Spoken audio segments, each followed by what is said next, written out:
most important thing that you need to judge a person by as far as seduction is how vulnerable they are. And I don't mean that in a negative sense of how you can torture them and make them do whatever you want. I mean in the sense of, are they open to other people?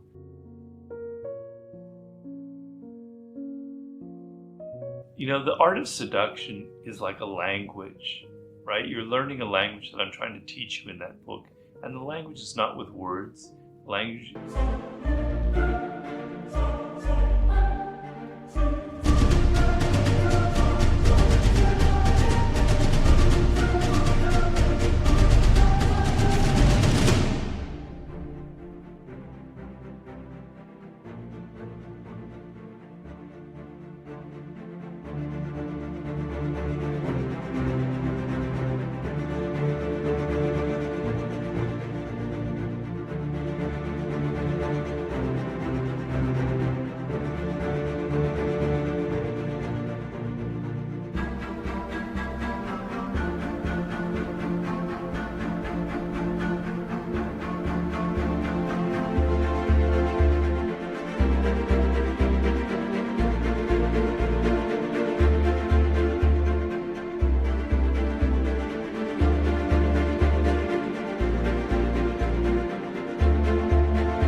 gestures, with actions, with behavior, with nonverbal cues, etc.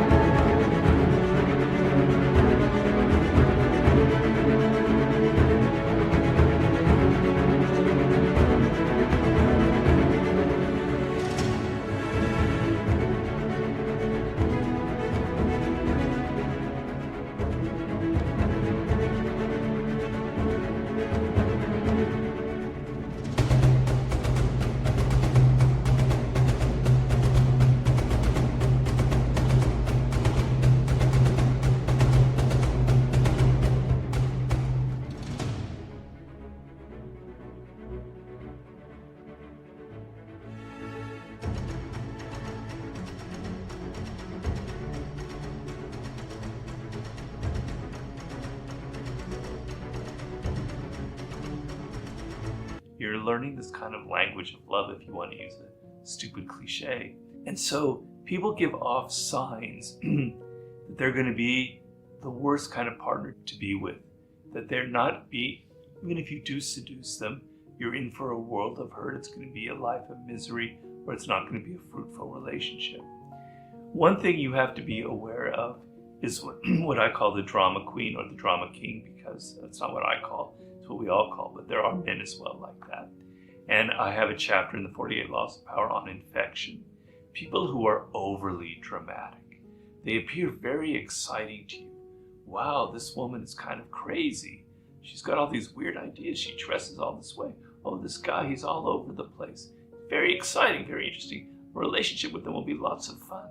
No, they're a raging narcissist who loves stirring up all kinds of needless drama around them. And once you get involved in a relationship, if you do seduce them, they're going to be constantly churning. They're going to get your emotions entangled with them like little hooks inside of you. You're going to be bleeding from them. And then they're going to like pull away, and then you're going to think like, oh, it's okay. And the hooks get inside of you again and again. And years go by and you can't get away from them. And you just get sucked into their dynamic. So people who appear to be so dramatic and exciting can often be a nightmare. They're not always, so you have to kind of read the signs and look at their history and the patterns of breakups and how they've always had like short-lived relationships. The other thing you want to look for is generosity. So if someone, this has traditionally been what women would criticize of men, but you know, we're in a new world now. But if a man or a woman can't pay for themselves, don't want to spend money on you, won't go an extra mile and put a little more, spend for a dinner or something that shows somebody who's kind of closed inside. How people are with money reveals who they are with character. You want a generous spirit and a generous soul, someone who's kind of open, etc. People who are very preachy and moralizing, who are always sort of saying, what's wrong with the world? What's wrong with you? You need to change this. wow, are they awful? They're the worst kind of person you want to be with. I call them the moralizer.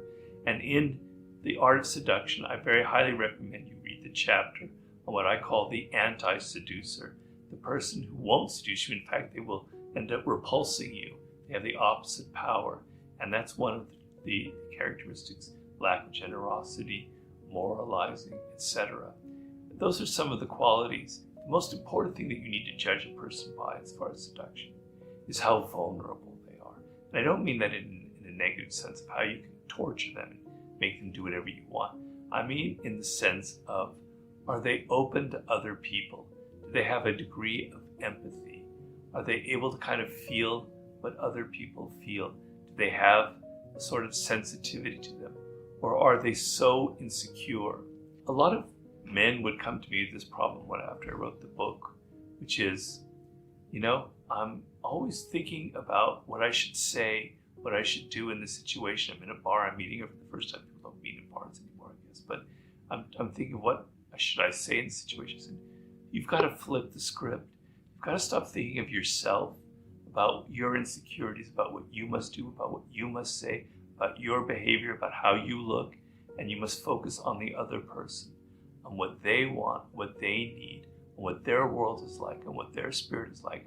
I call it Enter Their Spirit, which is one of the chapters in The Art of Seduction. So people who are kind of so insecure that they are constantly talking about themselves and nervousness, they're constantly repeating things about their life, and they can't really direct attention. You don't feel that they're open to you.